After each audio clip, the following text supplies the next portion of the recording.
Hey, welcome. Today, we're diving into a question that's so fundamental, so basic, we almost never stop to actually ask it.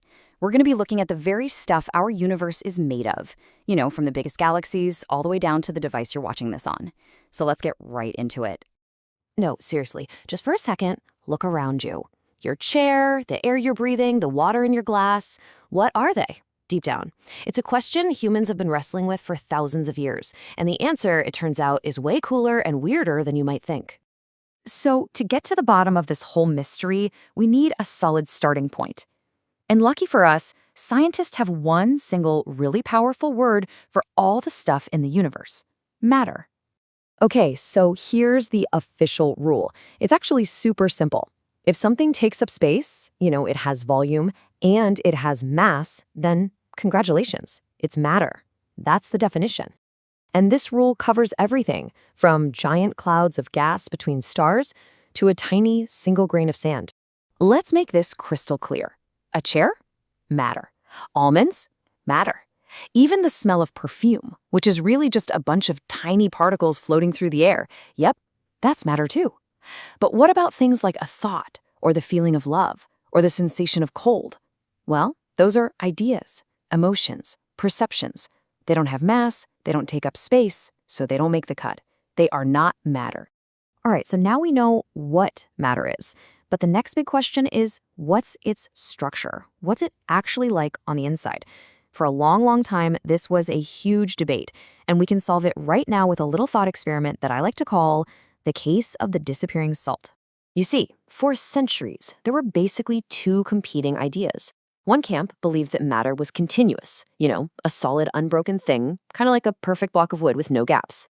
The other camp argued that, no, matter is made of tiny individual bits, or particles, more like a pile of sand.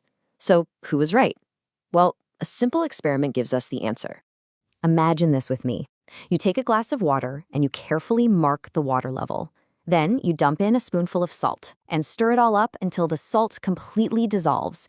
Now the salt is obviously still in there, you could taste it, but it looks like it's vanished. So here's the million-dollar question. What happens to the water level? And here's the shocking clue that cracks the whole case wide open. The water level doesn't change. It stays exactly where it was.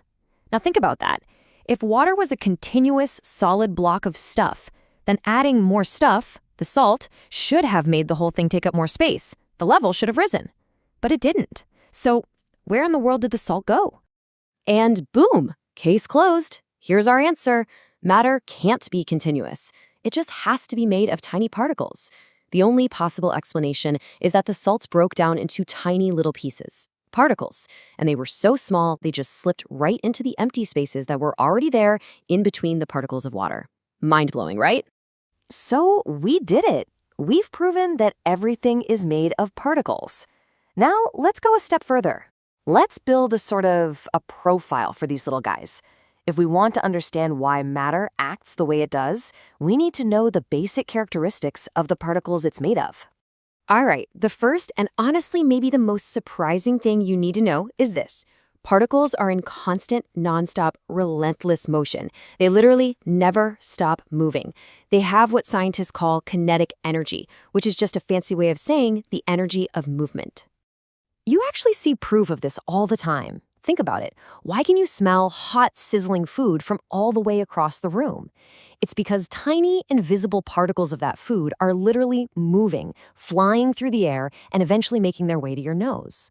But with cold food, the particles are moving a lot slower, so you have to get right up close to smell anything. This whole process, this self-mixing of particles, has a scientific name.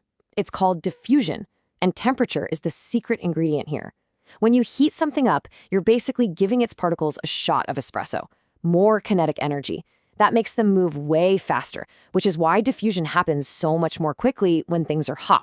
Okay, so on to the second key characteristic.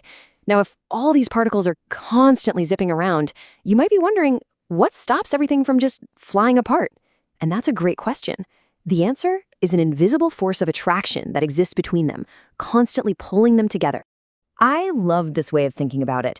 Imagine the particles are like a group of dancers.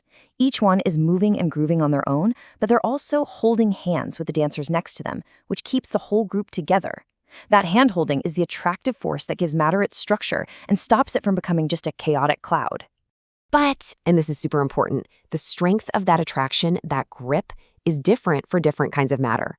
In an iron nail, the particles are holding on to each other for dear life, which is why it's so hard to break. In a piece of chalk, the force is a bit weaker. And then you have something like water, where the attraction is so weak that a diver can literally slice right through it, just pushing the particles out of the way. Okay, now it's time to put it all together. We know particles have space between them. We know they're always moving, and we know they attract each other.